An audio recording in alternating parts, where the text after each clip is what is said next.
Grouping of capacitors के बारे में पढ़ेंगे।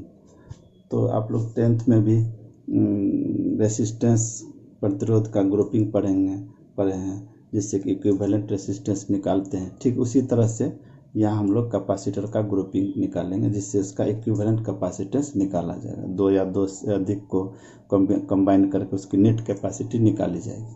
तो वहाँ पे भी हम लोग दो तरह का ग्रुपिंग पढ़े थे। यहाँ भी कैपेसिटर में भी दो तरह का ग्रुपिंग होता है, एक सीरीज कॉम्बिनेशन, दूसरा पैरेलल कॉम्बिनेशन। तो पहले हम लोग देखेंगे सीरीज कॉम्बिनेशन किस तरह से उसका equivalent capacitance of capacity C1, C2 and C3 are connected in series and fixed between 2 points A and B। 3 capacitor है जिसके कैपेसिटेंस C1, C2 और C3 है, जिसे सीरीज में कनेक्टेड किया गया और 2 पॉइंट A और B के बीच उसे फिक्स्ड किया गया। तो सीरीज कॉम्बिनेशन जैसा देख रहे हैं, C1 कैपेसिटी का कैपेसिटर है, एगो C2 है और एक C3 है। इसको सीरीज में V वोल्ट के पोटेंशियल डिफरेंस या सेल से जोड़ दिया गया है। इसमें क्या होता है, सीरीज कॉम्बिनेशन में एक प्लेट, पॉजिटिव प्लेट को एक पॉइंट से फिक्स्ड किया गया और इसके नेगेटिव प्लेट को दूसरे कैपेसिटर के पॉजिटिव प्लेट से, और दूसरे कैपेसिटर के नेगेटिव प्लेट को तीसरे कैपेसिटर के पॉजिटिव प्लेट से लीनियरली इसको कनेक्ट करके लास्ट वाला प्लेट, नेगेटिव प्लेट को एक अलग पॉइंट से कनेक्ट कर दिया गया। इस तरह से ये सीरीज कॉम्बिनेशन होता है। तो सीरीज कॉम्बिनेशन में ईच कैपेसिटर पर इक्वल चार्ज इंड्यूस्ड होता है, सिमिलर चार्ज। अगर इसमें Q चार्ज जाएगा, इसमें भी Q, इसमें भी Q, यानी एक प्लेट पर पॉजिटिव प्लस Q चार्ज होगा, दूसरा प्लेट पर माइनस Q चार्ज। दूसरा कैपेसिटर में भी एक प्लेट पर प्लस Q चार्ज होगा पॉजिटिव प्लेट पर, और निगेटिव प्लेट पर माइनस Q चार्ज। लेकिन पोटेंशियल डिफरेंस जो इसमें अक्रॉस हम लोग सप्लाई देंगे वह डिवाइडेड हो जाएगा।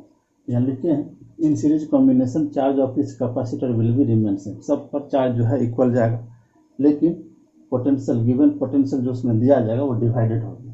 तो V1, V2 और V3। तो V1 हो गया C1 कैपेसिटी का पोटेंशियल डिफरेंस, V2 हो गया C2 कैपेसिटर के पॉजिटिव नेगेटिव प्लेट का पोटेंशियल डिफरेंस, और V3 जो होगा C3 कैपेसिटर का पोटेंशियल डिफरेंस हुआ। तो V इक्वल टू हो जाएगा आपको V1 plus V2 plus V3। तो चूँकि जनरल कैपेसिटर के लिए कैपेसिटी हम लोग देखते हैं C equal to Q upon V होता है, और यहाँ से अगर हम लोग Q निकालते हैं या V निकालते हैं, V equal to Q upon C होता है। इस फॉर्मूला के हिसाब से यहाँ से हो जाएगा V इक्वल टू V1 के जगह हम लोग लिखेंगे Q upon C1 plus Q upon C2 plus Q upon C3। तो V का फॉर्मूला आपको ये आ गया 1/C1 plus 1/C2 plus 1/C3, और यहाँ से Q हो जाएगा। इसको हम लोग इक्वेशन 1 ले लेते हैं। अब तीनों कैपेसिटर का इक्विवेलेंट कैपेसिटेंस लेते हैं। जो इस तीनों कैपेसिटी के बराबर वर्क करता है उतना ही स्टोरिंग कैपेसिटी होता है, जितना 3 मिल करके करता था, उसको बोलते हैं इक्विवेलेंट कैपेसिटर। उसकी कैपेसिटेंस इक्विवेलेंस कैपेसिटेंस कहलाता है। इक्विवेलेंट कैपेसिटेंस लेट हम लोग ले लेते हैं, लेट C0 बी द, या CS ले सकते हैं, C0 लीजिए या CS be the equivalent capacity of capacitors. Then C0 equal to हो जाएगा Q अपॉन V।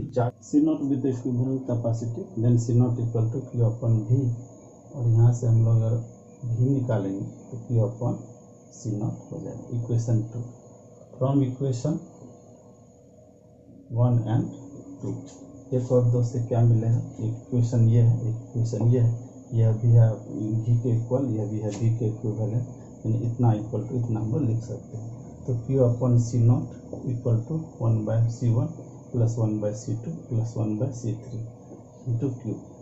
यहाँ से Q कैंसिल हो जाएगा, तो हो जाएगा आपको 1/C0 equal to 1/C1 plus 1/C2 plus 1/C3। ये आपका सीरीज कॉम्बिनेशन में इक्विवेलेंट कैपेसिटेंस ये फॉर्मूला हुआ। तो तीन कैपेसिटर C1 C2 और C3 अगर सीरीज में जुड़ा रहेगा तो उसका equivalent capacitance 1/C1 + 1/C2 + 1/C3 होगा। फॉर जनरल के लिए 1/C0 = 1/C1 + 1/C2 + 1/C3 dash dash dash so on हो जाएगा। और for n capacitors of equal capacitance, यानी C कैपेसिटेंस का सभी कैपेसिटर का कैपेसिटेंस C है और वो n कनेक्टेड है सीरीज में, तो यहाँ से हो जाएगा 1/C0 = 1/C + 1/C + 1/C n term तक हो जाएगा। तो 1/C0 = हो जाएगा n/C, और यहाँ से C0 निकालेंगे C/n हो जाएगा। n कैपेसिटर जब सीरीज में कनेक्टेड होगा तो, ठीक है।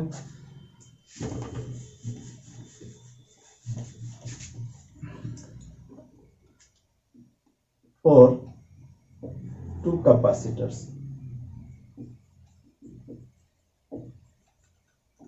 of C1 C2 capacitors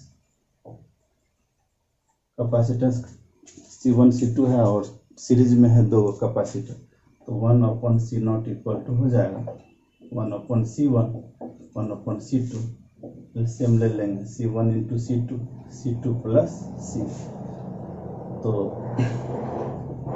C0 निकालेंगे क्या होगा C1 × C2 C1 + C2। 2 capacitor के लिए हम लोग कैपेसिटेंस डायरेक्ट निकाल सकते हैं C1 × C2 C1 + C2 करके। इस तरह से हम लोग सीरीज कॉम्बिनेशन का प्रॉब्लम सॉल्व करते हैं। आइए हम लोग देखते हैं पैरेलल कॉम्बिनेशन ऑफ कैपेसिटर का पैरेलल कॉम्बिनेशन कैसे होता है। हम लोग 3 capacitor let 3 capacitor of capacitor C1 C2 and C3 are connected in parallel between 2 fixed point A and B as shown in figure. इस फिगर में दिखाया गया है कि 3 कैपेसिटर है, एक है C1, दूसरा है C2 और तीसरा है C3। 3 कैपेसिटर है, तीनों को पैरेलल में कॉम्बिनेशन करके A और B 2 पॉइंट के बीच में फिक्स्ड किया गया है। इसको जो है 20 वोल्ट के बैटरी से या पावर सोर्स से कनेक्ट किया गया है ताकि इसके दोनों प्लेटों के बीच भी वोल्ट का पोटेंशियल सप्लाई हो सके।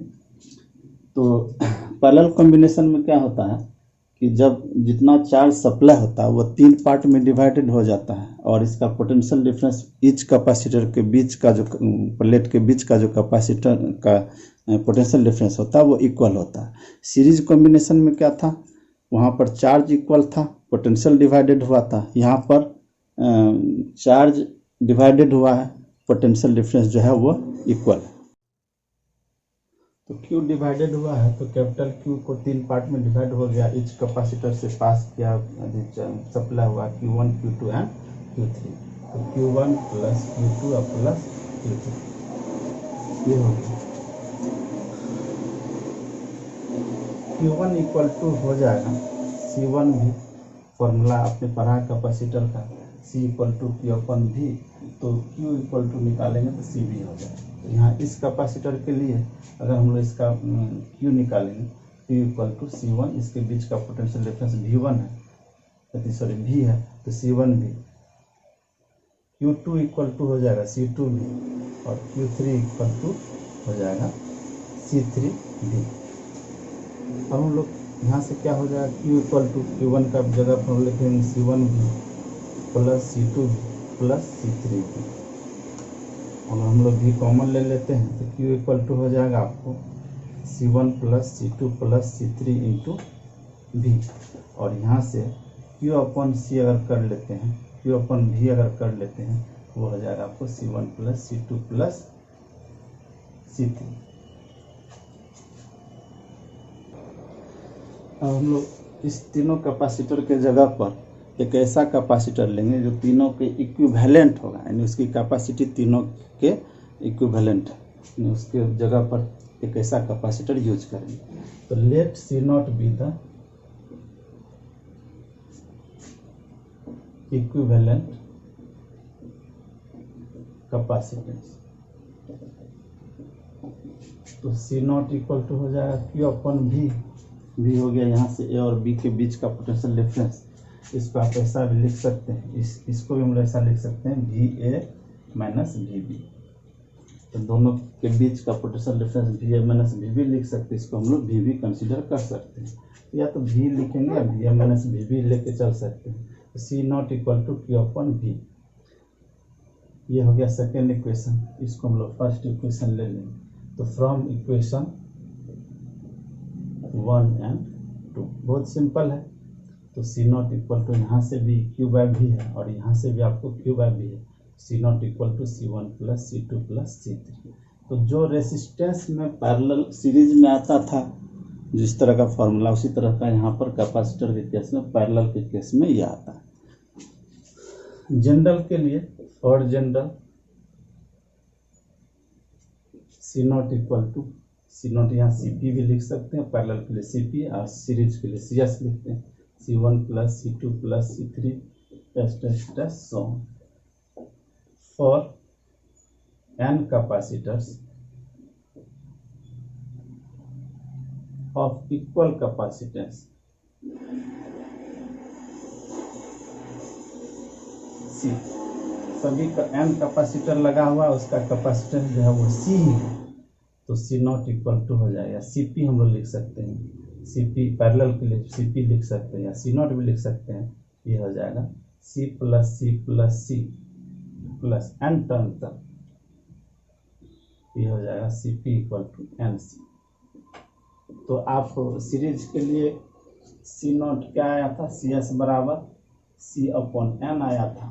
और पैरेलल के लिए क्या आ रहा है, CP बराबर NC। यदि हम लोग CP अपॉन CS करते हैं, यानी पैरेलल अगर इक्वल कैपेसिटेंस जो सीरीज में कनेक्टेड है उसका कैपेसिटेंस और पैरेलल में कनेक्टेड है उसका कैपेसिटेंस का हम लोग इक्विवेलेंट कैपेसिटेंस का रेशियो निकालते हैं।